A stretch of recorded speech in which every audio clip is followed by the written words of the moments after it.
Series के तहत हम लोग देख रहे हैं लोकतंत्र, ठीक ना। तो लोकतंत्र क्या है? एक शासन व्यवस्था है। लोकतंत्र मतलब लोगों की शासन व्यवस्था, तंत्र माने शासन में होता है, ठीक ना। और लोक माने यहाँ हो गया लोग, जनता, आदमी, ठीक है।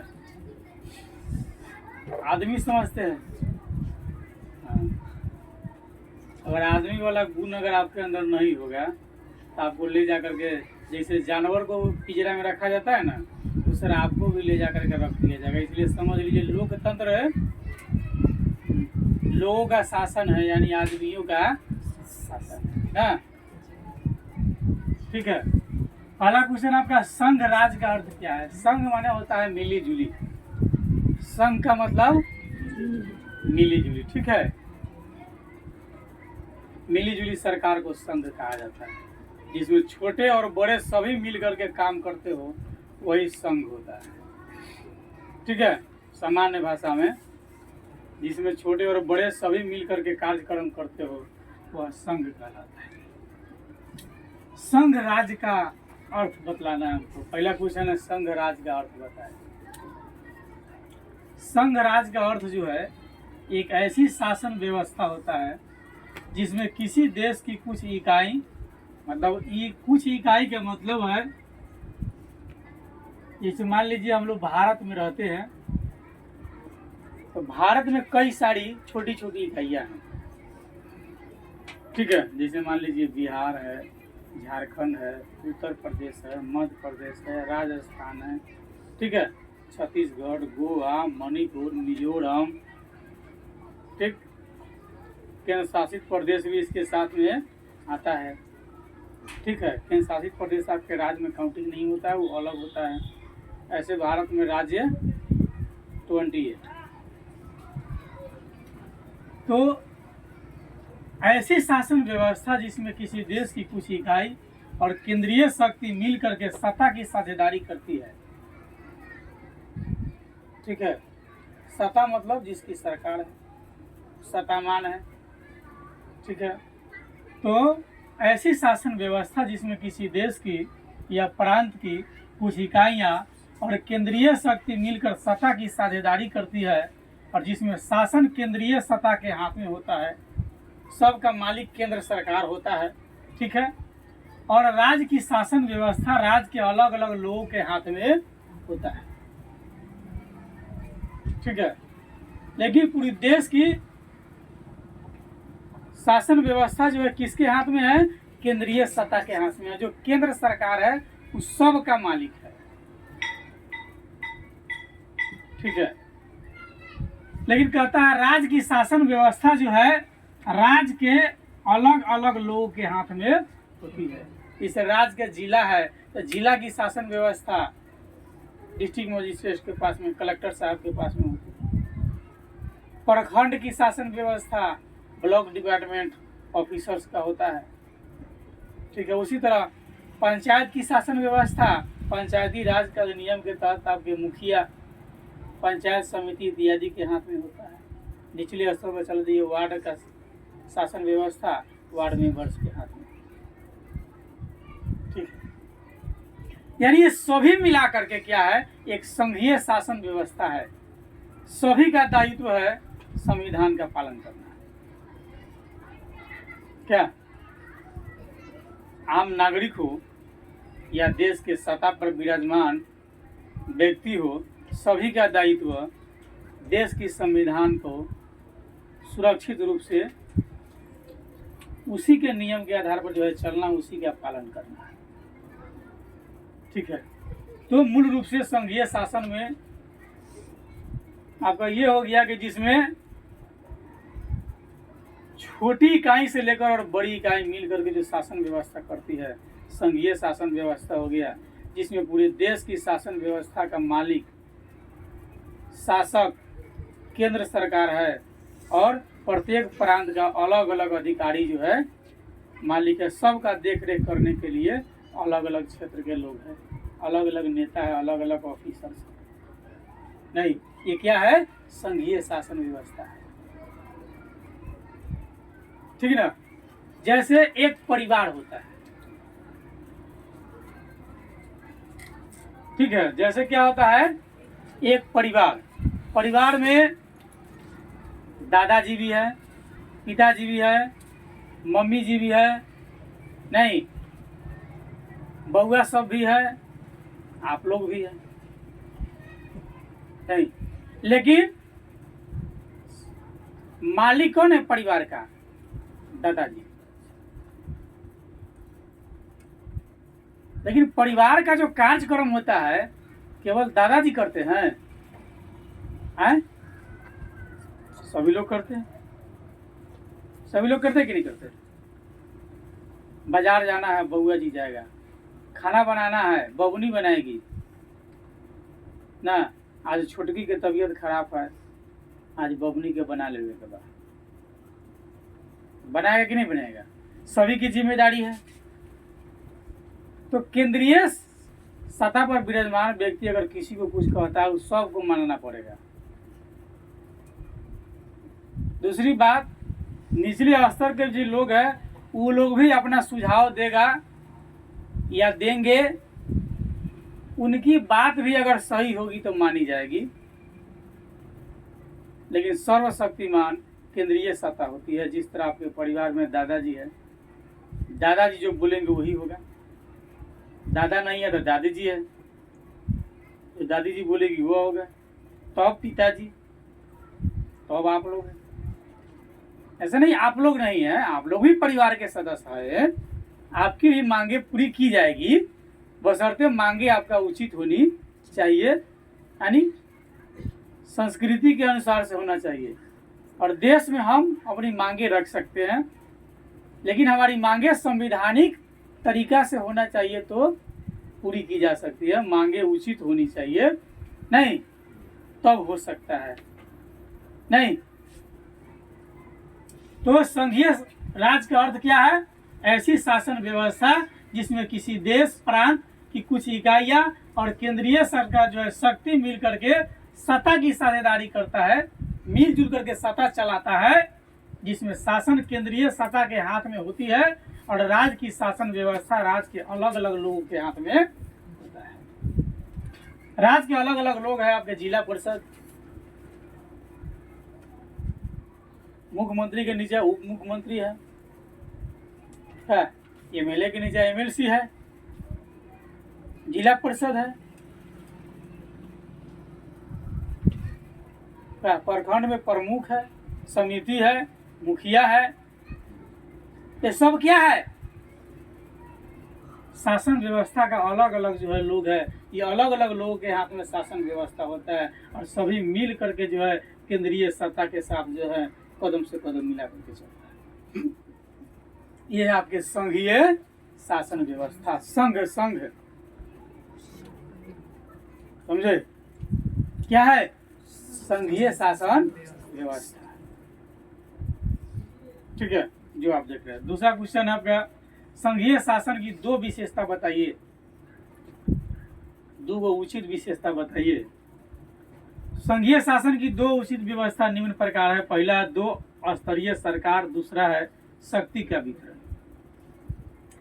दो स्तरीय सरकार का मतलब जो अभी हम चर्चा जो कर रहे थे, एक राज्य स्तरीय सरकार और दूसरा केंद्रीय सरकार, दोनों मिलकर के सरकारें चलाती है।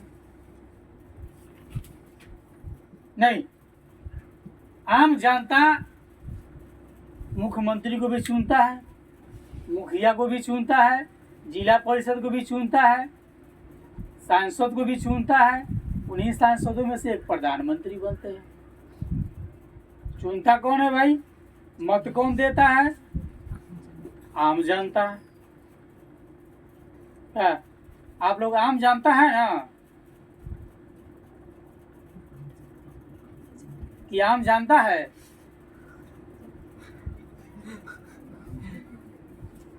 आप लोग क्या है? आप जनता कि आम जानता है? कथी है? सब मुंह पर टेप साफ लिया है, साफ हंसता वहीं रह जाता है। तो दो स्तरीय सरकार, पहली, दूसरा है शक्ति का वितरण। तो दो स्तरीय सरकार पर पहले चर्चा कर लीजिए आप। शासन की वह व्यवस्था जहां शासन प्रणाली दो या अधिक स्तरों वाली होती है।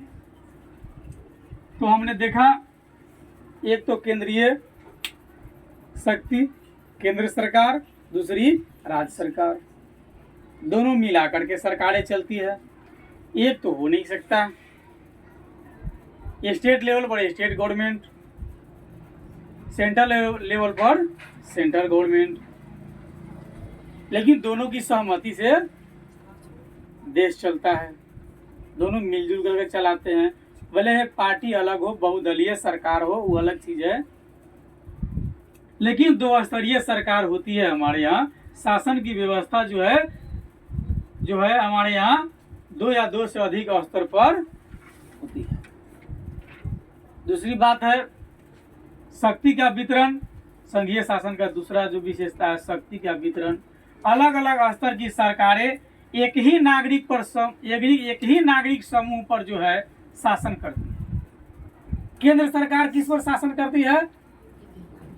नागरिक पर। राज्य सरकार किस पर शासन करती है? नागरिक पर, क्योंकि वही नागरिक उन लोगों को वोट दिया है, दूसरा नहीं दिया है। तो दोनों मिल करके किस पर शासन करता है? एक ही नागरिक समूह पर क्या करता है? शासन करता है, मतलब अपने शक्ति का प्रयोग करता है। पर कानून बनाने के लिए अलग सरकार है, टैक्स वसूलने के लिए अलग अधिकारी है, प्रशासन का पालन करने के लिए अलग है, कानूनी विभाग अलग है, टैक्स वसूलने वाला अलग है, कानून बनाने वाला अलग है। हमने पढ़ा कि सरकार के 3 स्तर होते हैं, 3 अंग होते हैं, ठीक है? विधायिका, कार्यपालिका और न्यायपालिका, ठीक है? विधायिका कानून बनाती है, कार्यपालिका उसको लागू करती है, न्यायपालिका समाज व सरकार के बीच अगर यदि कोई विवाद होता है या किसी आम व्यक्ति के बीच में किसी तरह की विवाद होती है या किसी तरह की त्रुटि होती है तो उसमें जो है न्यायपालिका सुधार करती है, जो दोषी है दंड भी देती है। नहीं तो शक्ति का जो वितरण है, अलग अलग स्तर की सरकारें एक ही नागरिक समूह पर शासन करती है, पर कानून बनाने का क्रिया किसी और के हाथ में, कर वसूलने यानी टैक्स लेने का अधिकार किसी और के हाथ में, ठीक है? प्रशासन का अधिकार किसी और, यानी कई सारे लोग, कई सारे समूह मिल करके शक्ति का जो है प्रदर्शन करता है। नहीं, देश मजबूत तब है जब उसका कानून प्रक्रिया ठीक है। देश मजबूत तब है जब उसके पास में अर्थव्यवस्था है। टैक्स के पैसा जाएगा तो वही सरकार को पैसा मिलेगा। ऐसे कौन नेता को कौन दे देगा? नेता सब अपने वोट के बढ़िया नमड़ी पर 500 का धार आता है। का दादी प्रणाम 500 याद कर लिया ना, हवाई जहाज छाप।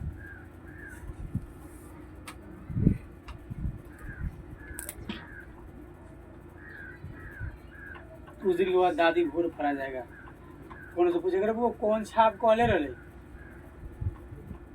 ठीक बा? कहेगा झोपड़ी छाप न, कौन तो जहाज, तो ओकरे न झोपड़ी कहले हिंदी में। नेताजी के वो 500 रुपया बुड़ जाएगा। क्या देहतिया लोग कुछ उल्टा नहीं समझता है? कहिएगा कुछ हो तो समझेगा कुछ।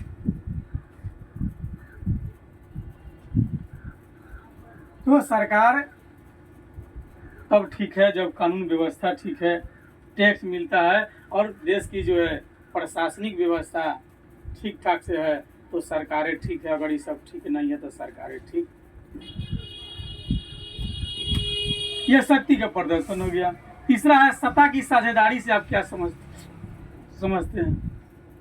साझेदारी बुझा नु बटैया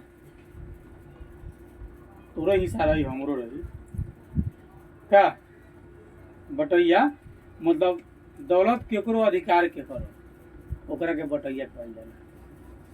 खेत तोहर रही ज्योति दूसर बड़ा खर्चा तू आधा देबो वो लगाई जे होई ना आधा तोहर आधा ओकरा के बटैया कहल जाला। अब किताबी भाषा में उसको साझेदारी कहते हैं। ध्यान देना कहते हैं ना साझी बटैया वाला बात ठीक है भाई क्या साझी के समान संगरा पर लदाई क्या। अब एगो गाय हुआ दू भाई बांट लेंगे वो कहेगा हम दूहेंगे वो कहता हम दूहेंगे तो मामला ना गड़बड़ा जाएगा। बाद में मामला समझदार लोग आएगा तो कहेगा भैया बांट लो आधा पैसा ले ला तू आधा पैसा ले ला उनको क्या। एक दिन कहेगा हम दूहेंगे वो कहेगा हम दूहेंगे। एगो बछड़ा गैया देगी तो कहेगा हमर बा कहेगा ना हमर बा।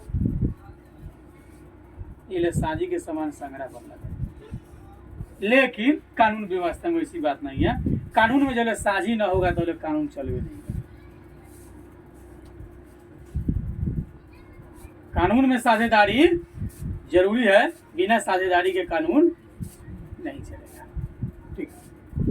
जब किसी शासन व्यवस्था में समाज का प्रत्येक समूह और समुदाय की भागीदारी होती है सरकार के साथ कदम से कदम मिला करके ना उसी को हम क्या कहते हैं सत्ता की साझेदारी।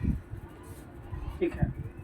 जब किसी शासन व्यवस्था चाहे वो किसी भी पार्टी का हो किसी भी दल का हो ये चीज़ मायने नहीं रखता है।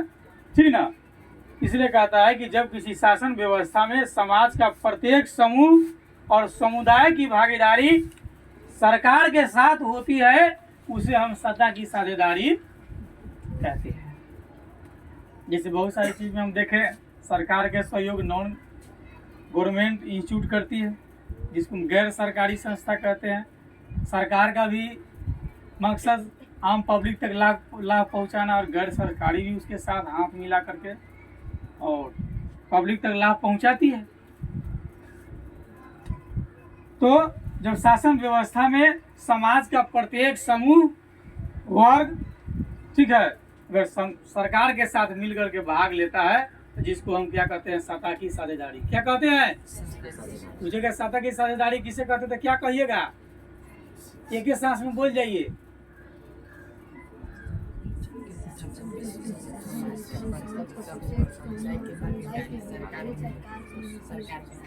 इतना देर में बोल रहे स्पीड में बोलो।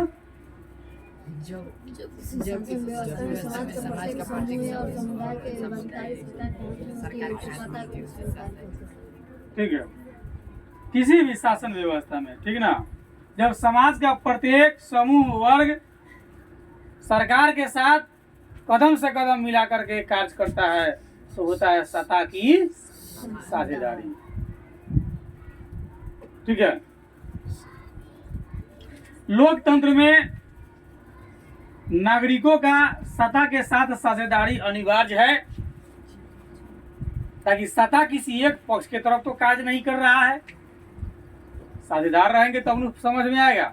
हम उसमें जइबे नहीं करेंगे उसकी जानकारी नहीं लेंगे तो बुझाएगा किस पक्ष में सरकार काम कर रही है। अगर सरकार किसी एक पक्ष में जा रही है वहीं पर ऑब्जेक्शन लगा देंगे नहीं करने देंगे। सरकार का काम है सभी की जिम्मेदारी लेना सबका साथ सबका विकास ना सबका साथ सबका विकास। अब की बार जय जय सरकार ना।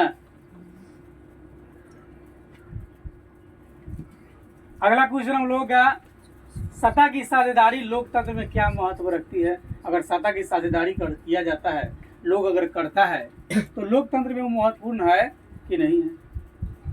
नुकसान होगा क्या नुकसान हो सकता है या नहीं हो सकता है महत्वपूर्ण है तो क्यों महत्वपूर्ण है इत्यादि पर हम चर्चा करेंगे। लोकतंत्र में सत्ता की साझेदारी काफ़ी महत्वपूर्ण स्थान रखती है क्योंकि लोकतंत्र में सत्ता की साझेदारी अनिवार्य है।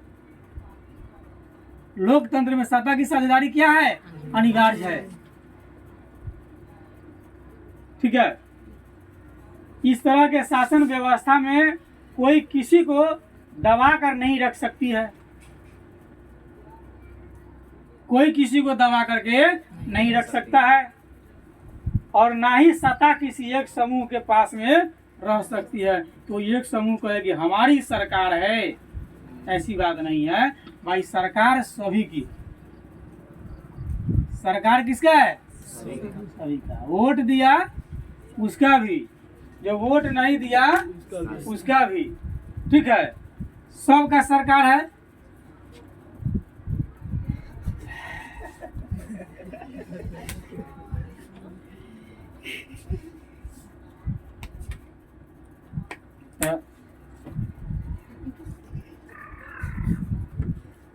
गजब लड़का है। इसी पर गाना आया था, आजकल के नया पुतरिया मांगी ले वाटर देवे ले टमाटर।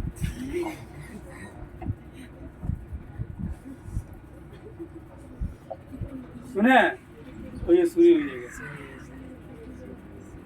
सुने हाँ। मांगी है जब वाटर तो देवे है टमाटर। अब तो खाली मिला रहा है टर टर, वो अंग्रेजी तो पढ़ा नहीं है।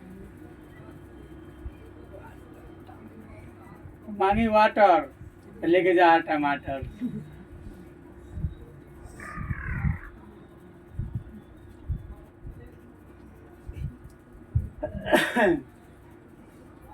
लोकतंत्र में सत्ता की साझेदारी काफी इम्पोर्टेंट है, और इस तरह के शासन व्यवस्था में कोई किसी को दबा कर नहीं रख सकती, ना ही सत्ता किसी एक समूह के पास रह सकती है। जो बढ़िया काम करेगा उसके साथ रहेगा, जो नहीं करेगा उसको लोग कुर्सी पर से कहता कुर्सी छोड़ो, चलो हटो।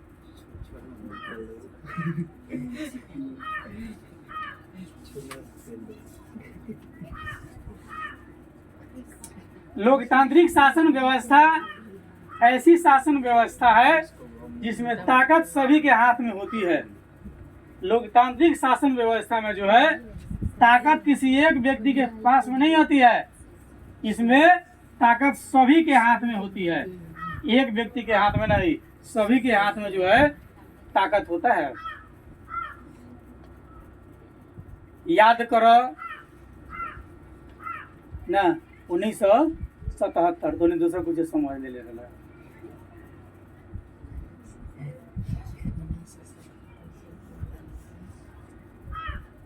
ठीक बा, आप याद कर लीजिए कब 1977 वाला दिन एक अकेला आदमी सरकार गिरा दिया था। पहली बार जनता पार्टी की सरकार कांग्रेस के विरोध में बनी थी। कब उस बार साफ भाव निम्नो आदमी देख के डरा जाएगा। ऐसे ऐसे बैठा है ना, देखो एकदम सीमा रेखा से बाहर है।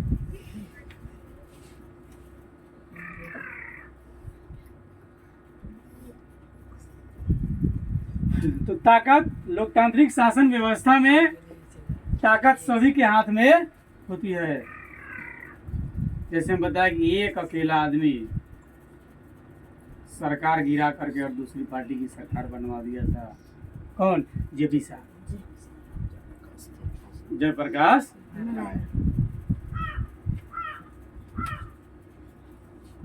ठीक, सरकार उस समय कांग्रेस पार्टी की थी और प्रधानमंत्री इंदिरा गांधी थी। अकेला आदमी सरकार गिरा दिया तो गिरा दिया। तो लोकतंत्र में आप किसी को कमजोर ना समझे, सब से सब ताकतवर है। ठीक है। तो लोकतांत्रिक शासन व्यवस्था ऐसी शासन व्यवस्था है जिसमें ताकत सभी के हाथ में होती है। समाज के सभी जो है लोग राजनीतिक शक्ति में हिस्सेदारी या साझेदारी कर सकता है। क्या सचिन चाहेगा हम भी लड़ेंगे, मुखिया का चुनाव लड़ सकता है, अलग बात है। जीतना हारना अलग बात है। हम विधायक के लड़ेंगे, लड़िए, संविधान इसका इजाज़त देता है आपको जिसका इलेक्शन लड़ना है लड़िए। आप पब्लिक के नज़र में अच्छे होंगे, पब्लिक आपको सपोर्ट करेगा। पब्लिक के नज़र में अच्छे नहीं होइएगा तो आपको सपोर्ट नहीं करेगा, आप कुर्सी तक नहीं पहुंचिएगा, इधर रह जाइएगा, ठीक ना। तो कोई भी व्यक्ति राजनीतिक शक्ति में हिस्सेदारी या साझेदारी कर सकता है, इसमें किसी पर कोई प्रतिबंध नहीं है, बशर्ते वह समाज का बढ़िया आदमी हो। यहाँ किसी को असंतोष प्रकट करने का अवसर भी नहीं मिलता है। मान ली इलेक्शन लड़ गए और असंतोष प्रकट किए किसी के प्रति, ऐसी बात नहीं है, अवसर नहीं है। यदि लोगों का बहुमत साथ है, यदि लोगों का बहुमत आपके साथ है तो समझिए किस्मत आपके हाथ है, यात्रा आसान है। क्या आप इस धरातल पर उस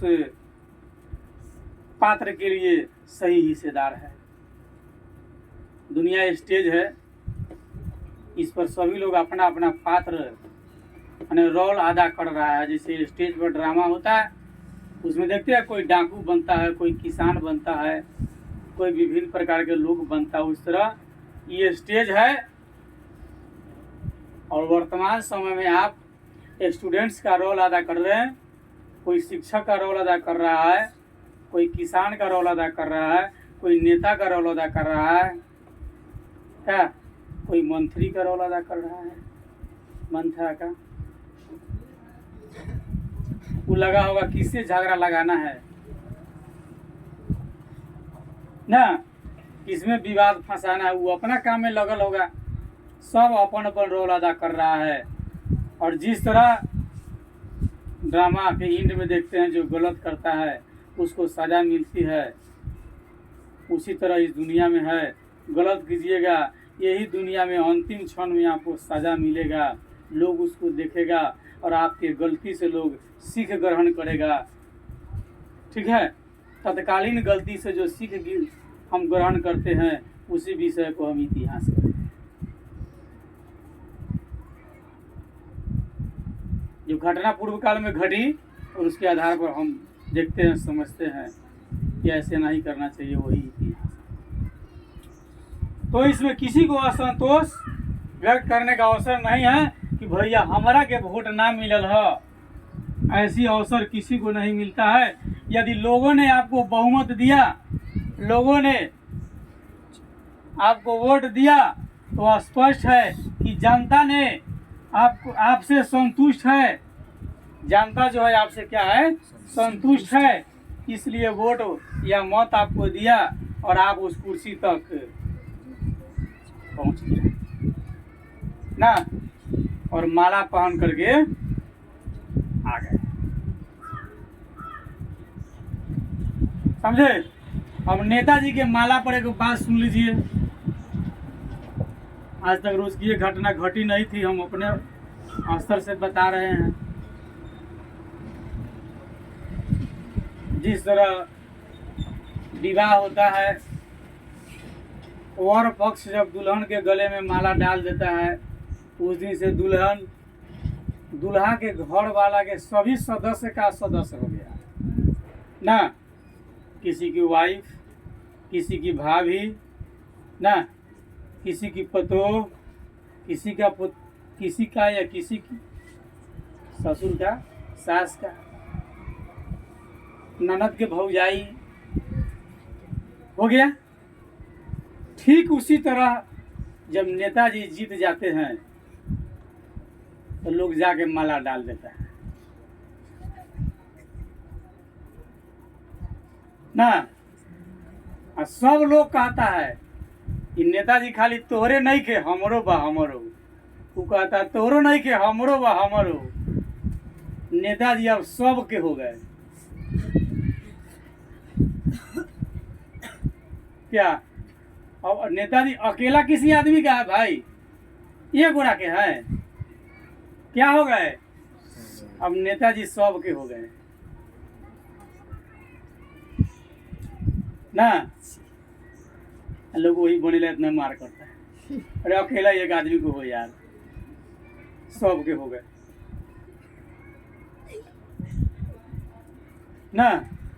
और सब जितना लोग है, जिस क्षेत्र के है उस क्षेत्र के जितने लोग हैं, अब सब लोग जीतने के बाद उस दिन से नेताजी पर अपना अधिकार रखेगा ना। है नेताजी हमारा काम कहीं नहीं हुआ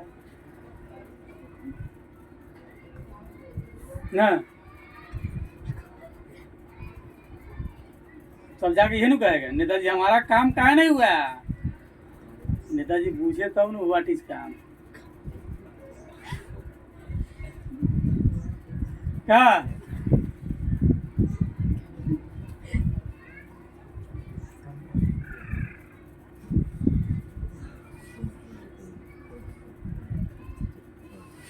वास्तविक बात है, जीतने के बाद नेताजी सबके हो गए।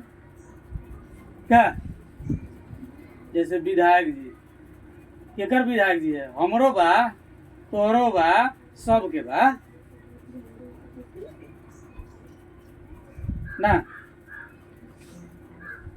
अकेला 1% के विधायक जी है, सबके न विधायक जी है।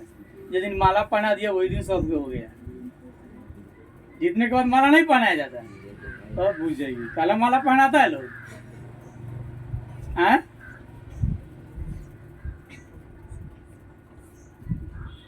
अगला हम लोग क्वेश्चन है, सत्ता की साझेदारी से अलग अलग तरीका क्या है। सत्ता की साझेदारी के अलग अलग तरीका क्या है। सत्ता के अलग अलग तरीका निम्न प्रकार है। पहला, सरकार के 3 अंग के बीच सत्ता की साझेदारी होती है। विधायिका, कार्यपालिका और न्यायपालिका। सरकार के 3 स्तर होते हैं या 3 अंग कह लीजिए। सरकार के कितने अंग होते हैं? 3। ठीक है, विधायिका, कार्यपालिका और न्यायपालिका।